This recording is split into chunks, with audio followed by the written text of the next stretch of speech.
안녕하세요. 책 한민국입니다. 오늘 소개할 책은 명상록, 지은이는 마르쿠스 아우렐리우스, 옮긴이는 박문재, 출판사는 현대지성입니다.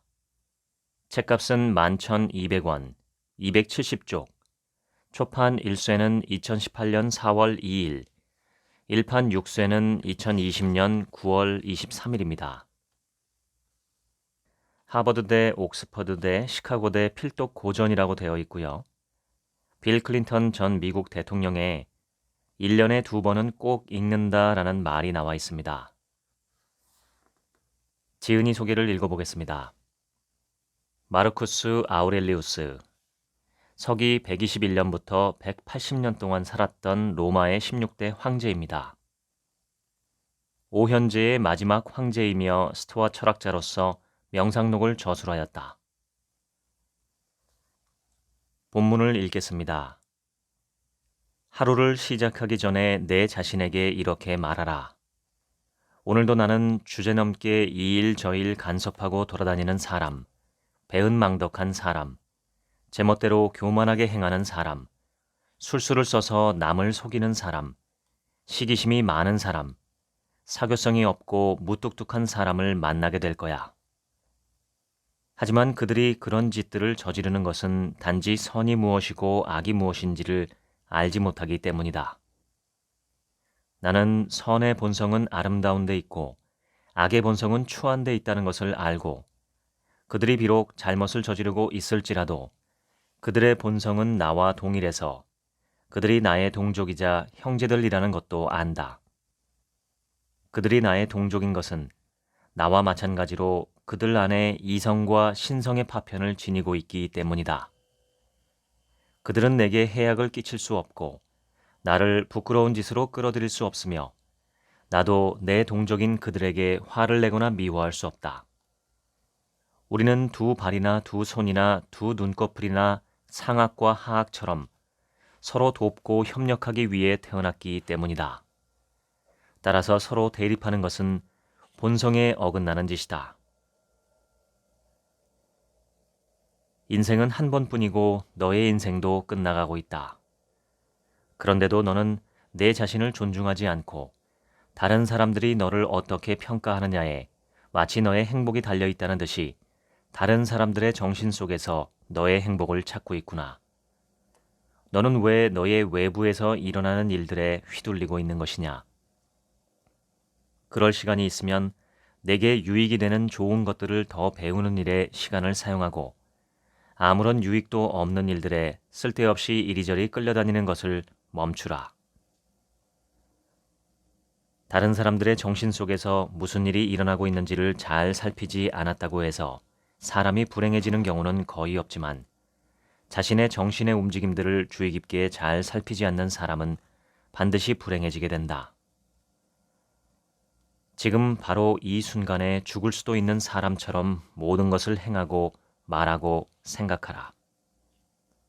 설령 내가 3,000년, 아니 3만 년을 살 수 있다 할지라도 지나가는 것은 오직 지금 살고 있는 삶이고 너는 지나가는 삶 외에 어떤 다른 삶을 사는 것이 아님을 명심해야 한다.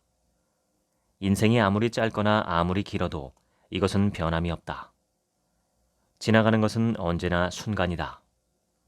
과거나 미래가 지금 내게서 지나갈 수는 없기 때문이다. 소유하고 있지도 않은 것을 어떻게 뺏길 수 있겠는가? 그러므로 두 가지를 늘 명심하라.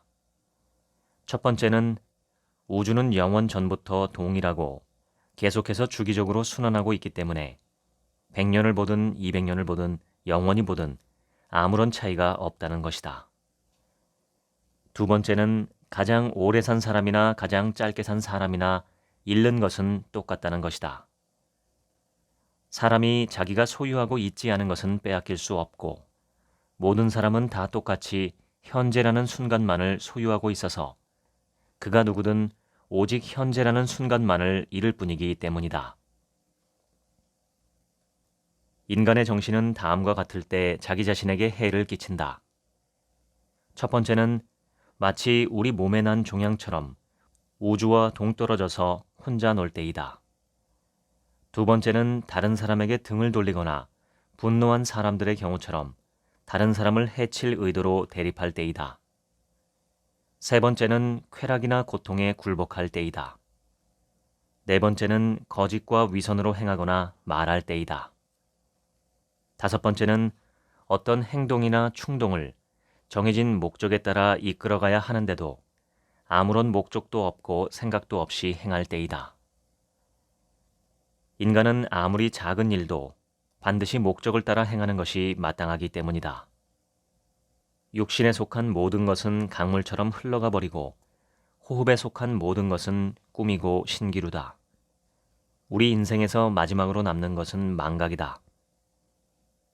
죽음은 모든 살아있는 피조물들을 구성하고 있는 원소들이 해체되는 것 이외에 다른 것이 아니라는 것을 알고서 기쁜 마음으로 기다릴 수 있게 해준다.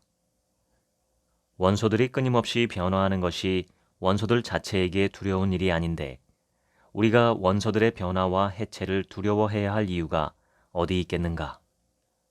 그것은 자연과 본성에 따라 일어나는 일이고 자연에 따라 일어나는 일은 나쁜 일일 수 없기 때문이다. 공동체의 유익을 위해 행하는 일이 아니라면 다른 사람들에 대해 이런저런 생각을 하는데 너의 남은 생애를 허비하지 말라. 쓸데없는 공상과 잡념, 특히 호기심과 악의에서 생겨나는 생각들을 피해야 한다. 누군가로부터 갑자기 무슨 생각을 하느냐는 질문을 받더라도 그 즉시 지체하지 않고 아주 정직하게 나는 이런저런 생각을 하고 있다고 대답할 수 있는 그런 생각들을 하기 위해 스스로 훈련해야 한다.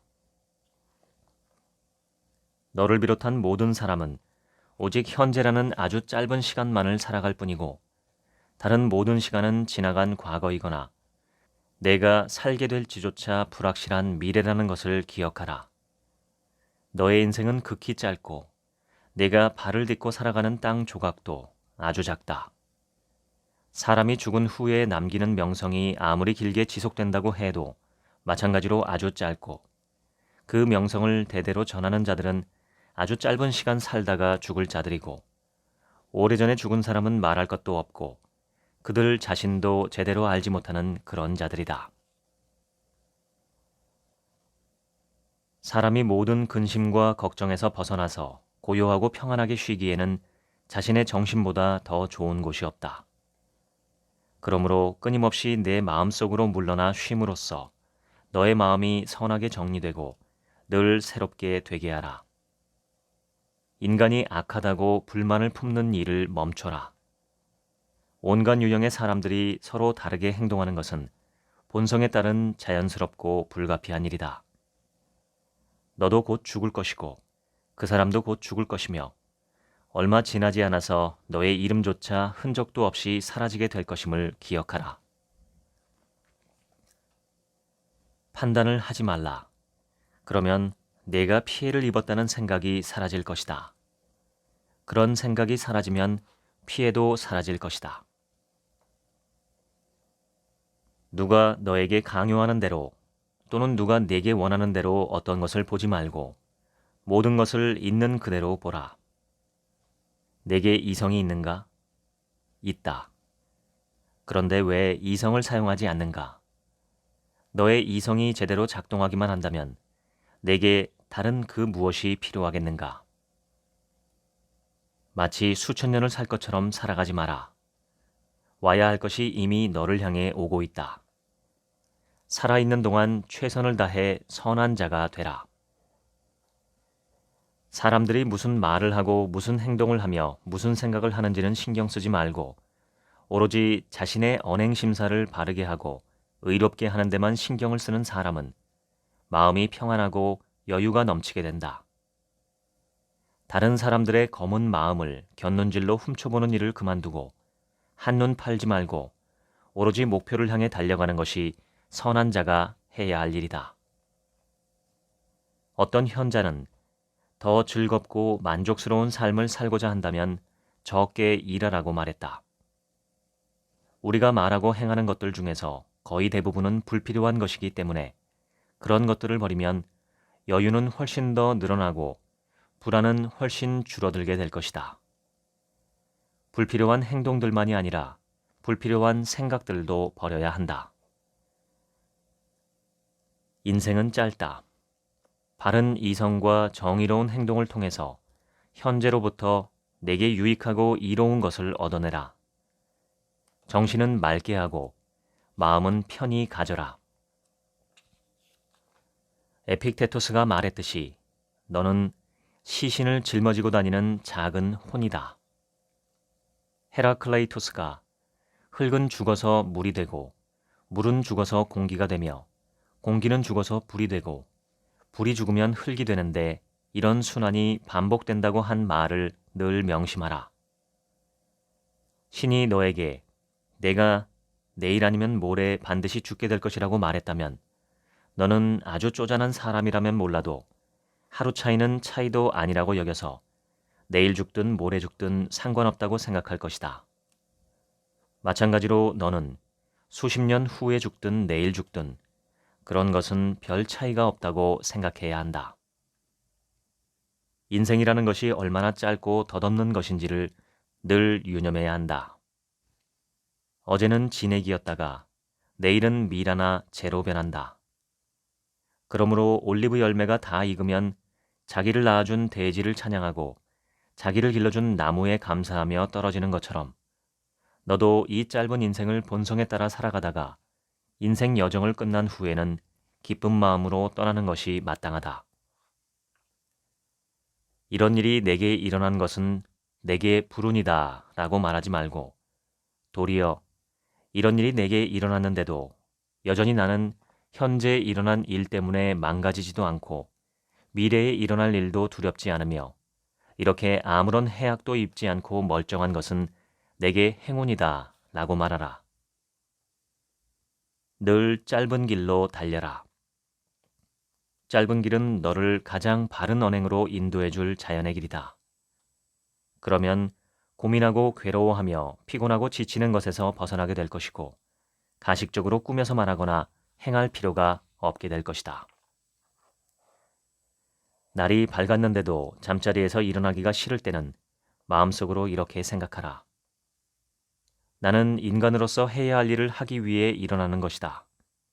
나는 그 일을 위해 태어났고 그 일을 위해 세상에 왔는데 그런데도 여전히 불평하고 못마땅해 하는 것인가? 나는 침상에서 이불을 덮어쓰고서 따뜻한 온기를 즐기려고 태어난 것이 아니지 않느냐?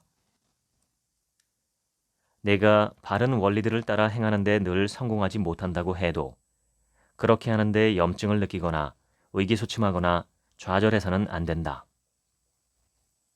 실패했을 때에는 계속 반복해서 시도하고 내가 인간으로서 바르게 살아가려고 온 힘을 다해 애쓰고 있다는 사실을 기뻐하며 내가 무수히 실패하는데도 끝까지 추구하고 있는 그 길을 사랑하라. 지금 내 정신은 어떤 정신인가? 어린아이의 정신인가? 소년의 정신인가? 여자의 정신인가? 폭군의 정신인가? 가축의 정신인가? 짐승의 정신인가? 불가능한 것들을 추구하는 것은 정신 나간 짓이다.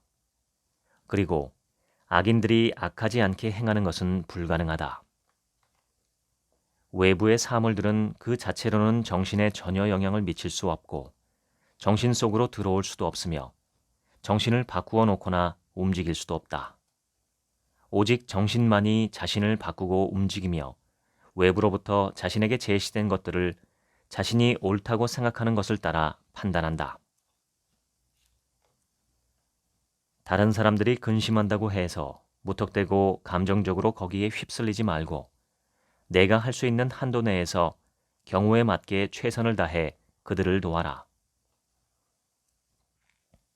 내게 맡겨진 의무를 행할 때에는 춥든지 덥든지 졸리든지 푹 잤든지 욕을 먹든지 칭송을 받든지 죽어가든지 또는 그 밖에 다른 어떤 상황이 닥쳐도 개의치 말고 행하라.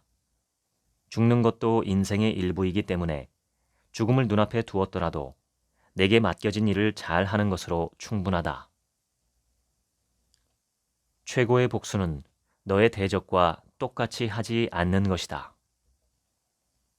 이런저런 맛있는 요리들을 보았을 때에는 이 요리는 물고기의 시체, 저 요리는 새나 돼지의 시체라고 생각하고 포도주를 보았을 때에는 포도송이들의 즙일 뿐이라고 생각하며 값비싼 자색 옷을 보았을 때에는 조개의 피에 적신 양모일 뿐이라고 생각하고 성관계에 대해서는 장기들의 마찰과 흥분에 의한 진액의 분출이라고 생각하는 것은 꽤 괜찮은 발상이다.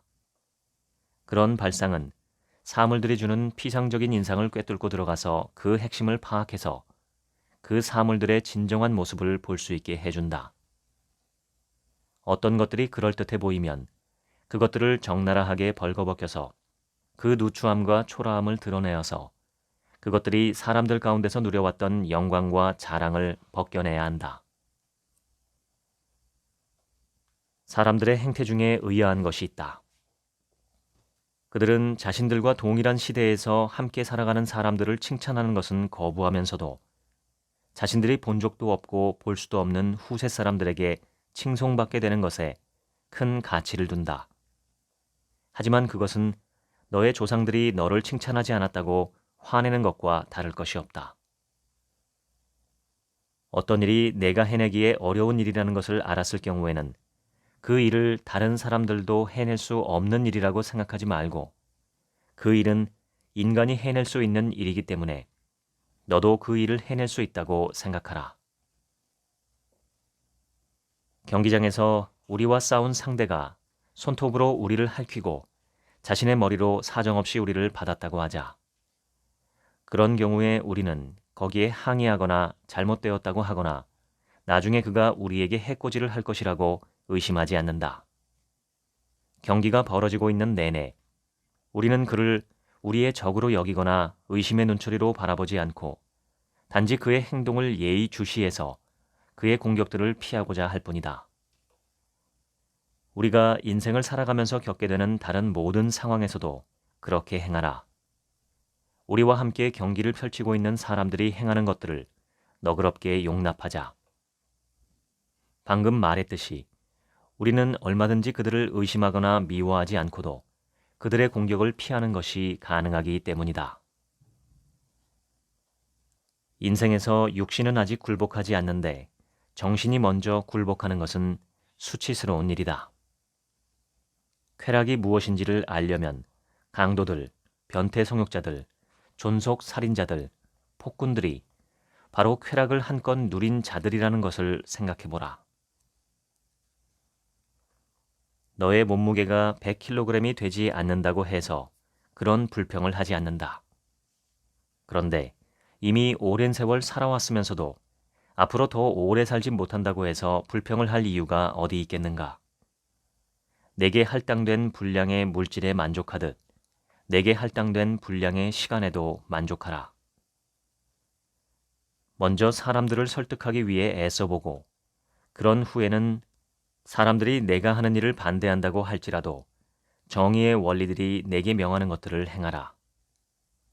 다른 사람이 하는 말을 귀 기울여 듣고 가능한 한 그 사람의 입장이 되어보는 것이 너의 몸에 배게 만들어라. 벌떼에게 유익하지 않은 것은 한 마리 벌에게도 유익하지 않다. 변화를 두려워하는 사람이 있느냐? 변화가 없다면 내가 할 수 있는 일이 단 한 가지라도 있을 것이라고 생각하는 것이냐? 변화보다 더 우주의 본성에 가깝거나 친숙한 것이 무엇이 있겠느냐? 땔감으로 사용되는 목재가 변화되지 않는다면 어떻게 내가 뜨거운 물로 목욕을 할 수 있겠는가? 내가 먹은 음식이 변화되지 않는다면 어떻게 내가 자양분을 섭취할 수 있겠는가? 내가 살아가는 데 필요한 모든 것들 중에서 변화 없이 얻어질 수 있는 것이 단 하나라도 있는가? 이렇게 변화가 내게 꼭 필요하듯 우주의 본성에도 꼭 필요하다는 것을 너는 알지 못하느냐? 선한 일을 하고 욕을 먹는 것이 제왕의 일이다. 너에게 일어나는 일들에 대하여 화를 내는 것은 아무 쓸데없는 짓일 뿐이다. 그 일들은 아무런 감정도 없기 때문이다. 우리의 인생은 다 익은 벼 이삭처럼 베어진다. 한 사람이 탄생하고 한 사람은 죽는다. 이제 내 자신은 죽었거나 내가 살아야 할 분량은 이미 다 살았다고 생각하고 너의 여생은 덤으로 주어진 것이라고 여겨서 본성을 따라 살아라. 육신은 단정하고 당당해야 하며 움직일 때나 가만히 있을 때나 흐트러짐이 있어서는 안 된다. 정신이 지혜롭고 기품이 있으면 그것이 얼굴 표정에 나타나듯 우리의 육신 전체에도 정신의 품성이 그대로 반영되게 해야 한다. 그러나 이 모든 것은 어떤 인위적인 가식 없이 이루어져야 한다. 온 세상 사람들이 다 너를 비난하고 욕하며 아우성을 치고 사나운 짐승들이 너를 감싸고 있는 이 보잘것없는 육신의 살덩어리를 갈기갈기 찢어놓는다고 해도 너는 얼마든지 그 누구의 강요도 받지 않는 가운데 더할 나위 없이 평안한 마음으로 살아갈 수 있다. 이 모든 것들 중에서 그 무엇이 너의 마음이 지극한 평안을 누리고 모든 상황을 바르게 판단하며 자신에게 주어진 모든 것들을 선용하는 것을 막을 수 있겠는가? 매일이 나의 마지막 날이라는 듯이 살아가면서도 거기에 초조해야 하는 것이나 자포자기에서 무기력한 것이나 가식이 없다면 그것이 인격의 완성이다. 자기 자신이 스스로 악을 저지르는 것은 피할 수 있는데도 피하려 하지 않고 다른 사람들이 저지르는 악은 피할 수 없는데도 피하려고 하는 것은 어처구니 없다. 화가 머리끝까지 치밀어 올라서 폭발한 지경이라도 사람들은 너에게는 전혀 신경 쓰지 않고 자신들이 하고 있던 일을 계속 해나갈 것이다. 첫째로 허둥대거나 놀라지 말고 평정심을 유지하라.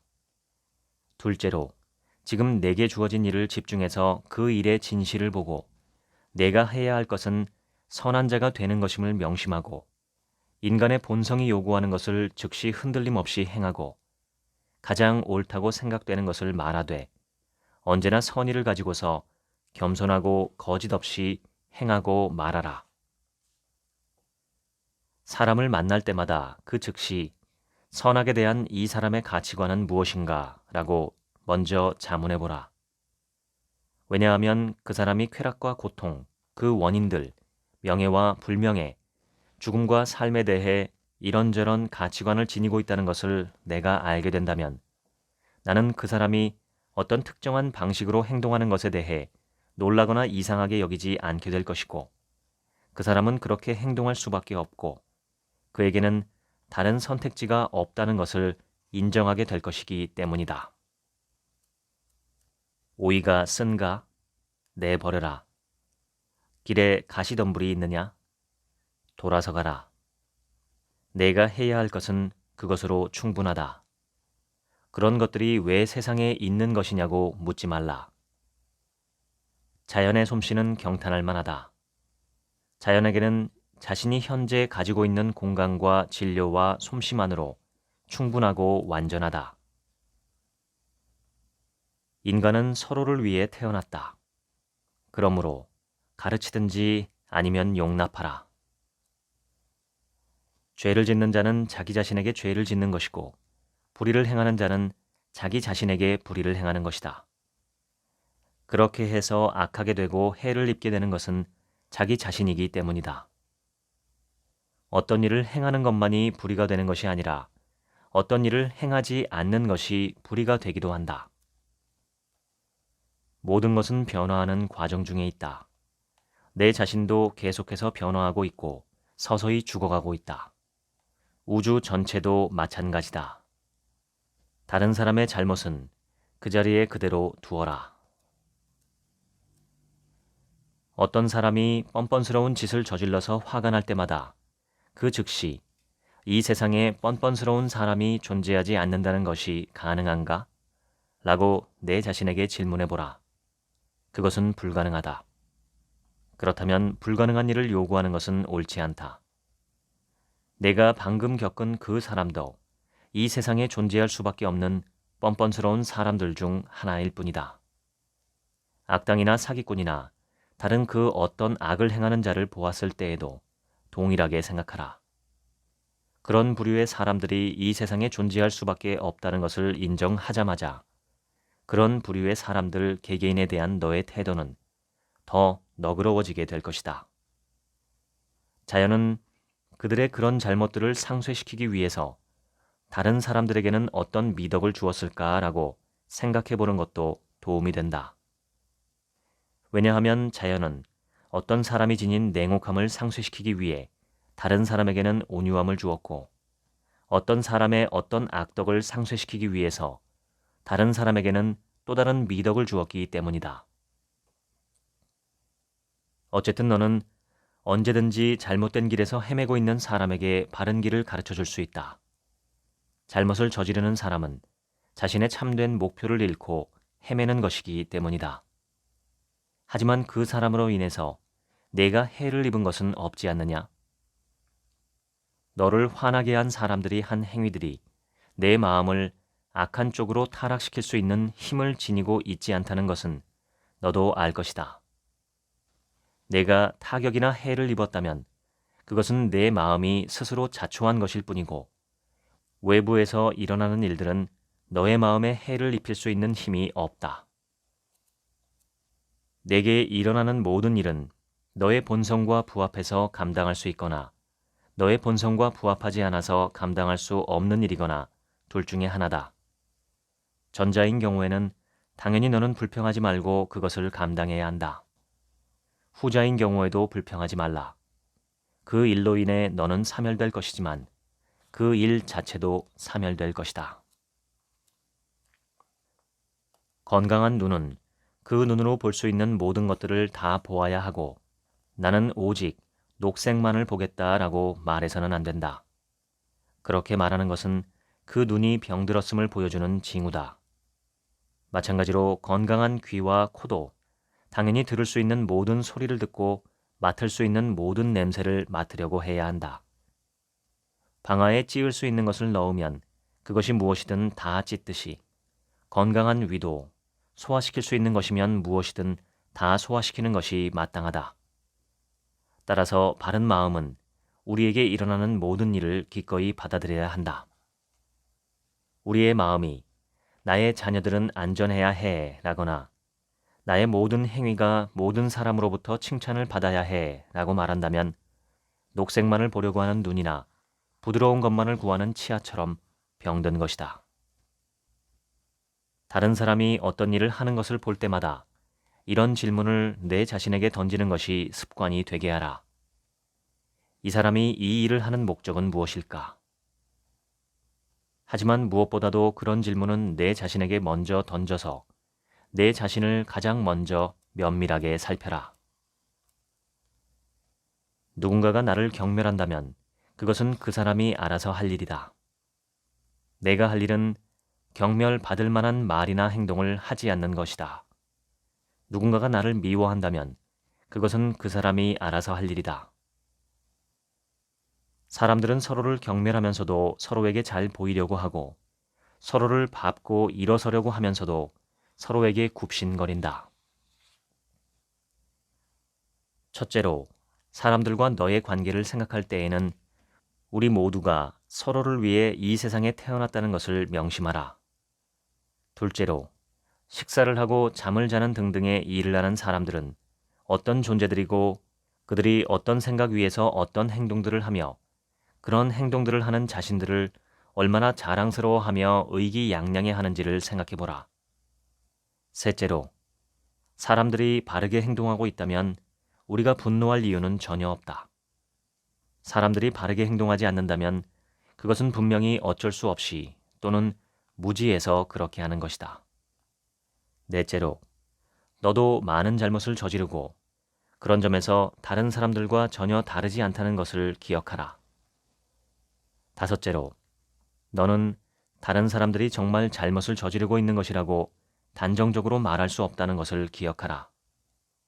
여섯째로, 너무나 화가 나거나 도저히 참을 수 없거든 인생은 순간이고 머지않아 우리 모두가 땅에 묻히게 될 것이라는 사실을 생각하라.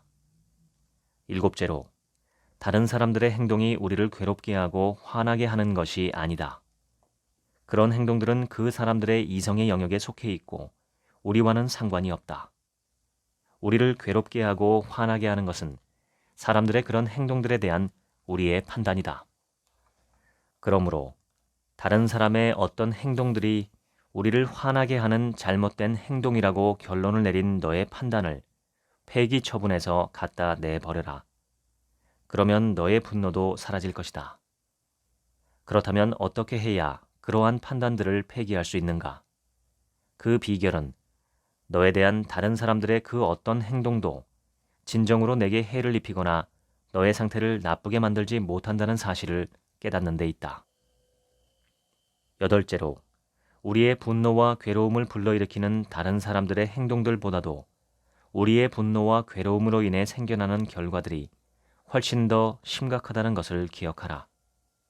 아홉째로, 너의 선의가 꾸민 것이거나 가면을 쓴 것이 아니라 진심이라면 그러한 선의는 언제나 통하게 되어 있다.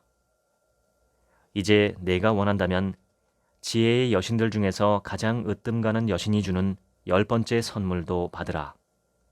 그것은 악인들이 잘못을 저지르지 않기를 기대하는 것은 정신 나간 사람이라 하는 짓이라는 것이다. 그것은 불가능한 일이 일어나기를 바라는 것이기 때문이다. 무슨 일에서든지 모든 외적인 껍데기들은 다 제거하고서 그 근본적인 원인을 보고 그 일의 궁극적인 목적이 무엇인지를 보라. 고통이 무엇이고 쾌락이 무엇이며 죽음이 무엇이고 명성이 무엇인지를 곰곰이 생각해보라. 내 자신의 불안의 원인은 내 자신 이외의 다른 누구도 아니고 아무도 다른 사람에 의해서 좌지우지되지 않으며 모든 것은 어떻게 받아들이느냐에 달려있다는 것을 알라. 어떤 사물이든 있는 그대로 보고 그 사물을 분석해서 그것을 구성하고 있는 재료, 그것을 존재하게 한 원인, 그것이 존재하는 목적으로 구분해서 살펴보라. 바르지 않은 일은 행하지를 말고 참되지 않은 말은 하지를 마라. 지금부터는 부록으로 있는 에픽테투스의 명언집 중에서 읽어드리겠습니다. 신이 사람을 창조한 것은 신을 바라보고 신이 하는 일들을 바라보게 하기 위한 것이었다. 사람은 신과 신의 일들을 단지 바라볼 뿐만 아니라 해석하는 자가 되어야 했다. 그러므로 사람이 내내 오직 짐승처럼 살아간다면 그것은 부끄럽고 수치스러운 일이다. 사람은 처음에는 짐승처럼 살아갈 수밖에 없지만 본성이 우리 속에 둔 것들을 발견했을 때에는 그런 삶을 그쳐야 한다. 본성이 우리 속에 둔 것은 생각하고 깨닫는 힘이다. 우리가 그 힘을 발견해서 사용했을 때 우리는 본성과 조화되는 삶을 살아갈 수 있게 된다. 너희는 조각가 페이디아스의 작품을 보러 올림피아에 가고 죽기 전에 그것을 보지 못하는 것은 불행이라고 여긴다. 하지만 신의 작품이 바로 여기 너희 눈앞에 있고 그 작품을 보기 위해서 멀리 여행할 필요도 없다. 그런데도 너희는 왜 신의 작품을 눈여겨보고 연구할 생각은 아예 하지도 않는 것이냐? 너희가 어떤 존재이고 왜 태어났으며 왜 너희에게 생각할 수 있는 힘이 주어졌는지는 알고 싶지도 않은 것이냐? 그렇기는 하지만 인생에는 생각하고 싶지도 않은 괴롭고 힘든 일들이 있고 감당하기 어려운 일들도 있지 않습니까? 그렇다면 올림피아에 가는 데는 그런 일들이 전혀 없단 말인가? 찌는 듯한 열기도 힘들고 사람들이 너무 몰려서 발 디딜 틈 없는 것도 힘들며 목욕하는 것이 불편한 것도 힘들고 비가 오면 그대로 다 맞아야 하는 것도 힘들며 온갖 사람들이 다 모여서 떠들고 괴성을 지르며 성가시고 귀찮게 하는 것을 다 참아내야 하는 것도 힘들지 않다는 말인가? 그래, 이 모든 힘든 것들은 얼마든지 참아낼 수 있다고 하자. 너희는 그 작품들을 보고 나서 위대한 마음과 용기와 불굴의 힘을 얻었는가? 위대한 마음을 얻을 수만 있다면 내게 무슨 일이 일어나든 그런 것들은 대수롭지 않은 일이 아니겠는가? 그 무엇이 나를 낙심하게 하거나 방해하고 나를 고통스럽게 할 수 있겠는가? 철학자들이 신과 인간의 관계에 대해 말한 것이 사실이라면 모든 사람은 소크라테스가 보여준 것과 같이 행해야만 한다. 즉, 우리는 어느 나라 사람이냐는 질문을 받았을 때에 나는 아테네 사람이라거나 코린토스 사람이라고 대답해서는 안 되고 나는 우주의 시민이라고 대답해야 한다. 너희는 오늘 충분히 먹고 나서 앉아서 내일 끼니를 걱정하며 운다. 그것은 너희가 먹을 것의 노예가 되어 있다는 것을 보여주는 것이다. 너희에게 먹을 것이 있다면 그것은 좋은 일이다. 하지만 먹을 것이 없다고 하더라도 너희는 죽게 될 것이지만 그것은 곧 하늘로 가는 길이 열린 것인데 왜 슬퍼한단 말인가? 눈물을 흘릴 만한 무슨 이유라도 있다는 것인가? 어찌하여 너희는 서로에게 아부하고 서로를 시기하는가?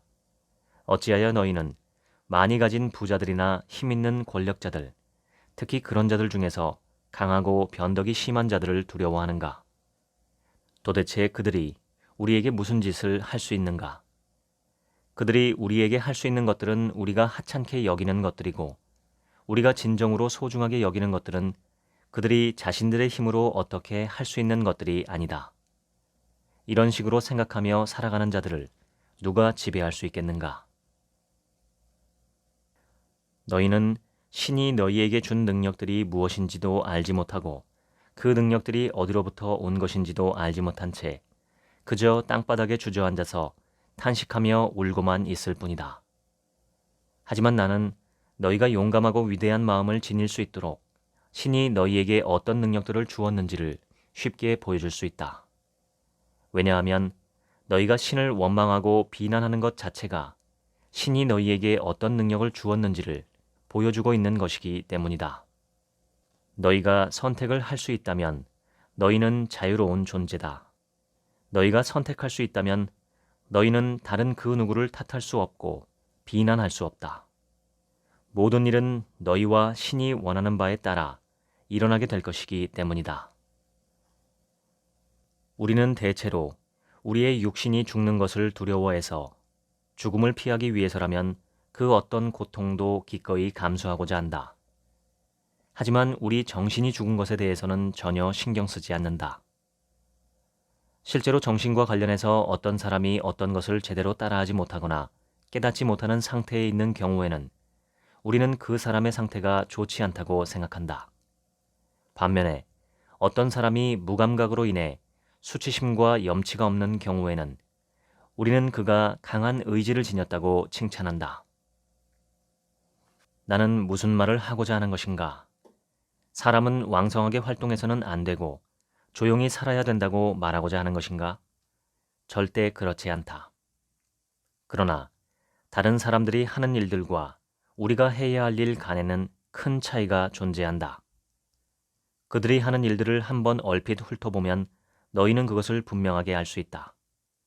그들이 하루 종일 하는 일이라는 것은 곡물과 땅 등을 이용해서 어떻게 돈을 벌 것인지를 계산하고 계획하고 서로 모여 논의하는 것뿐이다.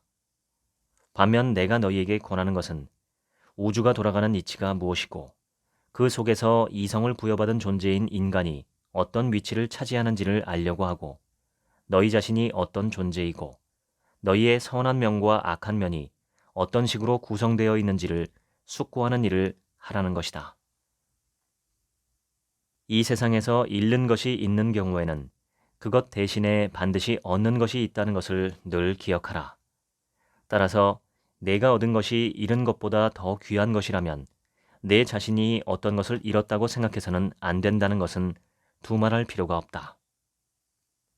너는 내 자신을 이 우주와 비교하면 눈에 보이지도 않는 아주 작은 점에 불과하다는 것을 아느냐? 하지만 그것은 너의 육신과 관련해서만이다. 내가 지닌 정신이나 지성과 관련해서라면 너는 신들보다 결코 못하지 않고 그들보다 열등하지 않다. 너의 정신이나 지성의 크기는 길이나 높이가 아니라 사고가 얼마나 깊은가를 기준으로 측정된다. 그러므로 내가 신들에 비해서 전혀 못하지 않은 바로 그 정신과 지성에서 너의 행복을 찾으라. 우리가 다른 사람의 초대를 받아서 연회에 갔을 때에는 우리 앞에 놓인 음식을 먹는다. 만일 누군가가 주인에게 자신의 식탁에 생선이나 맛있는 음식들을 내어올 것을 요구한다면 그 사람은 비웃음을 사게 될 것이다. 하지만 우리가 신들에게 어떻게 하고 있는지를 생각해보라. 우리는 신들에게 그들이 우리에게 주지 않은 것들을 내어놓으라고 요구한다. 게다가 신들은 우리에게 아주 많은 것들을 차고 넘치게 주었음에도 불구하고 우리는 그런 요구를 한다. 어떤 사람이 에픽테토스에게 와서 조언을 구하기 위해 이렇게 말했다. 나의 형제가 나와 화해하지 않는다고 할지라도 어떻게 하면 내가 계속해서 평정심을 유지한 채 그를 대할 수 있는지에 대해 조언을 받고 싶습니다. 에픽테토스가 이렇게 대답했다. 모든 크고 중요한 일들은 서서히 이루어지고, 아니 굳이 그런 큰 일들이 아니더라도 포도 열매나 무화과 열매 하나가 맺히는 데에도 꽤 오랜 시간이 걸리는 법이지. 그러므로 내가 지금 내게 무화과 열매를 갖고 싶다고 말한다면 나는 시간이 필요하다고 말할 것이다. 먼저 꽃이 피기 시작하고 그 다음에 만개하고 그런 후에 무르익어 열매가 맺힐 때까지 기다려야 해. 무화과 열매 하나조차도 하루아침에 맺히지 않는 법인데 사람의 마음에 열매가 맺혀서 그 열매를 거두는 일이 어떻게 쉽고 빠르게 될 수 있겠느냐. 설령 내가 그 일이 쉽고 빠르게 될 것이라고 조언할지라도 너는 그런 기대를 가져서는 안 된다. 내 자신이 하기 싫은 일을 다른 사람들에게 하라고 강요하지 말라. 내가 노예가 되는 것이 싫다면 다른 사람들을 노예로 삼아서 부려먹는데 신중해야 한다. 내가 다른 사람들을 노예로 삼아 부려먹는 것을 개의치 않는다면 사람들은 내가 한때 노예였을 것임에 틀림없다고 생각할 것이다.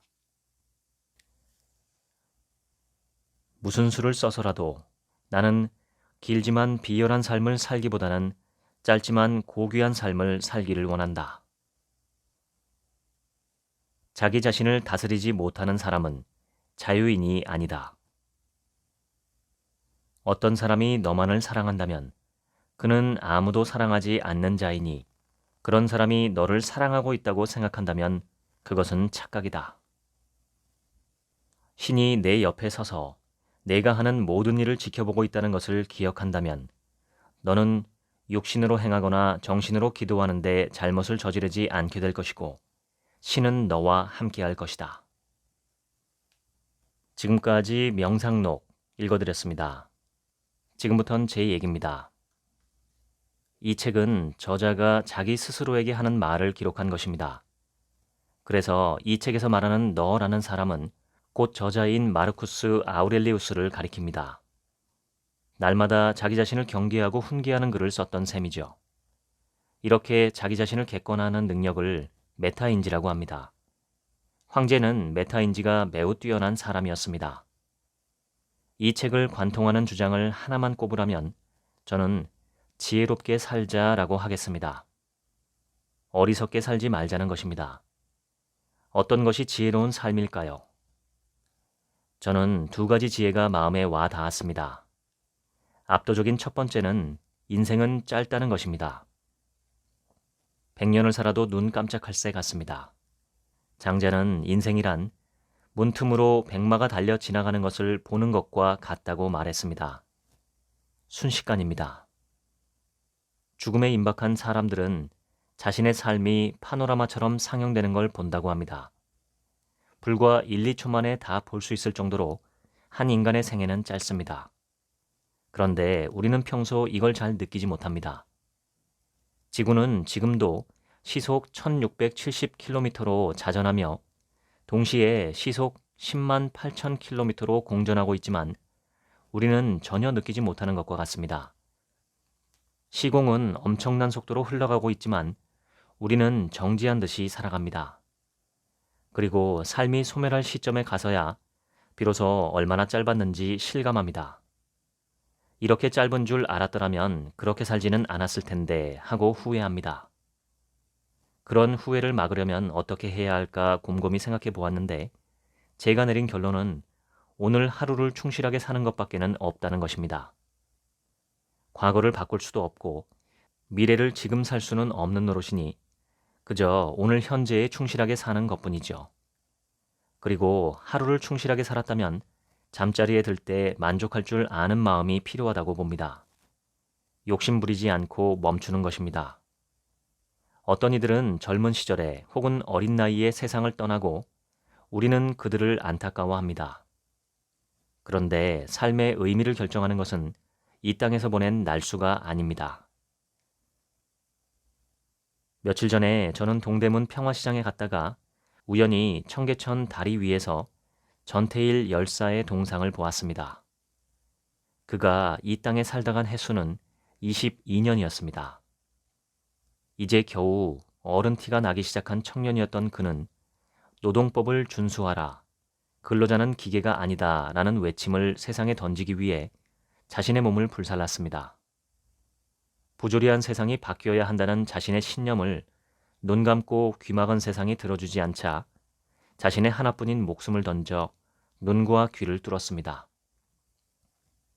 저는 동상 앞에 서서 전태일이라는 청년의 마음을 잠시 생각해 보았습니다.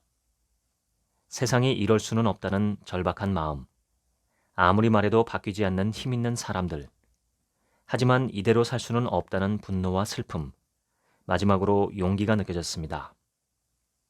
그는 젊은 나이에 좀 더 나은 세상을 꿈꾸며 스스로 목숨을 바쳤습니다. 300년이 지나면 우리들은 모두 흔적도 없이 사라질 것이지만 전태일이라는 이름은 오랫동안 역사 속에 남으리라 생각합니다. 수많은 이들에게 큰 의미가 있는 삶이었기 때문이죠. 제가 어렸을 때 엄마와 라면을 먹다가 엄마가 문득 이런 말을 했습니다. 20대 초반에 하루 종일 공장에서 미싱을 돌리다가 파김치가 되면 저녁 길거리 포장마차마다 국수나 라면을 파는 곳이 많았답니다. 그때 앉지도 못하고 서서 먹는 라면 한 그릇이 어찌나 맛이 있었는지 무척 행복했다는 것입니다. 손만 뻗으면 먹을 수 있고 반찬이 마땅찮을 때 끼니 때우는 용도로 먹는 라면이 그렇게 맛있었다는 걸 당시에 저는 잘 이해하지 못했습니다. 세월이 흐르고 나서야 얼마나 고된 노동이었을까, 얼마나 배가 고팠을까 하는 생각이 들더군요. 전태일은 꼭 우리 엄마와 같은 나이대의 청년이었습니다. 그가 자신을 불살라 세상에 전하고자 했던 메시지는 바로 제 엄마와 같은 이들을 위한 것이었죠. 그래서 저는 전태일 열사 동상을 마주칠 때면 종종 발걸음을 멈추고 그를 가만히 쳐다봅니다. 우리 엄마 같은 수많은 낯선 이들을 위해서 목소리를 내주고 별똥별처럼 사라져간 그가 고맙고 대단해 보이기 때문입니다. 그에게 제가 줄 수 있는 건 기억뿐입니다. 전태일이라는 이름을 모르는 사람들도 있겠지만 저는 아마 죽을 때까지 그의 이름과 삶을 기억할 것입니다. 그는 진정 짧지만 굵은 울림이 있는 삶을 살았던 사람이었습니다. 이 책의 두 번째 지혜는 다른 사람들을 간섭하지도 말고 다른 사람이 내게 하는 언행에 흔들리지 말라는 것입니다. 세상에 악한 이들, 어리석은 이들이 없기를 바라는 건 망상이라면서 그런 망상을 품지 말라고 저자는 말합니다. 한마디로 디폴트 값, 기본값, 이미 주어진 상수라는 것이죠. 개들이 나를 보고 짖는다고 분노하거나 징그러운 뱀이 존재한다고 몸소리치는 것은 현명하지 않습니다. 개는 그저 짖고 뱀도 원래부터 존재할 뿐입니다. 그것들에 어떻게 대응해야 하는지만 내가 결정하면 됩니다. 그들의 존재 자체에 대해서 괴로워하지 말아야 합니다. 다른 사람들이 하는 언행이 나라는 존재의 가치를 조금 더 더하거나 덜하지 못한다는 점을 깨닫는 것이 중요합니다.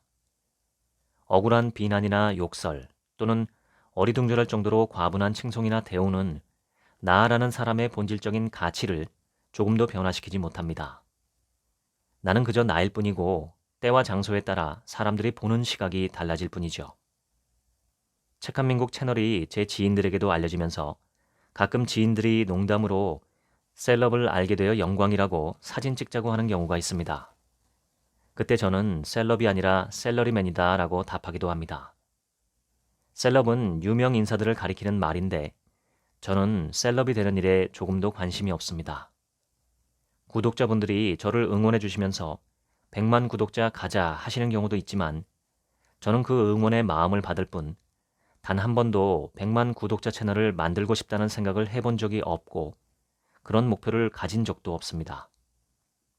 때론 제가 책한민국 채널을 언제까지 하게 될까 생각을 하기도 하는데 건강 이상이 없다면 계속하겠지만 책한민국의 하루치 생각이 점점 늘어나면서 법정 스님이 말씀하신 말빗이라는 단어가 자꾸 떠오릅니다. 이것이 좋다, 저것이 옳다, 이렇게 해야 한다 등등 내가 한 말들이 미래의 나를 구속하는 상황이 말빗이라고 저는 생각합니다. 뱉은 말이 있으니 그대로 해야 하는 것이죠. 아니면 위선자가 됩니다. 그래서 말이 무섭습니다. 나라는 인간이 시시각각 변화한다는 점을 고려하면 더욱 그렇죠. 실화에 바탕을 둔 영화 두 교황은 보수와 진보를 대표하는 두 전직, 현직 교황의 이야기입니다. 진보는 현재 교황 프란치스코, 보수는 이전 교황 베네딕토를 가리킵니다. 두 사람이 영화 마지막에서 평생 갖고 있던 신념에 대해 취하는 유연한 태도가 참 멋있습니다. 그들은 자신이 바뀌었다고 말합니다. 과거엔 ABC가 옳다고 생각했는데 지금은 DEF가 더 좋다고 생각할 수 있는 것이 인간입니다. 그런데 보통 사람들은 일관성이라는 족쇄로 다른 사람들의 변화를 잘 허용하지 않으려 합니다. 그런 와중에 변화하는 자신을 인정하는 것은 용기가 필요하죠. 그리고 모든 사람은 변합니다. 다른 사람들의 말이나 행동보다 내가 한 말이나 행동이 내 삶에 더 큰 영향을 미칩니다. 타인의 언행에 일희일비하는 사람은 정처 없이 바다 위를 떠다니는 나무 조각과 같은 신세입니다. 내 인생을 조각하는 끌과 망치는 나의 생각과 말과 행동이지 남의 것이 아닙니다. 황제는 이것을 명심하라고 합니다. 저자는 황제였으니 얼마나 많은 평가와 충고와 비판을 들었을까요? 그래도 그는 중심을 잃지 않습니다. 이런 아버지 밑에서 코드무스 같은 폭군이 나왔다는 것이 인생의 아이러니입니다. 성군이 폭군을 낳고 폭군이 성군을 낳는 것이 역사에는 흔합니다. 저는 이것이 DNA가 인생을 결정하지는 않는다는 것을 보여주는 결정적인 증거라고 생각합니다. 삶은 각자의 의지적인 선택으로 빚어집니다. 반성 또는 성찰하지 않는 삶은 살 가치가 없다고 소크라테스는 말했습니다. 저는 제가 날마다 스스로를 반성하는 사람이기를 바랍니다. 이 방송 들으시는 모든 분들도 그리 되시기를 진심으로 바랍니다. 지금까지 책한민국의 하루치 생각이었습니다. 감사합니다.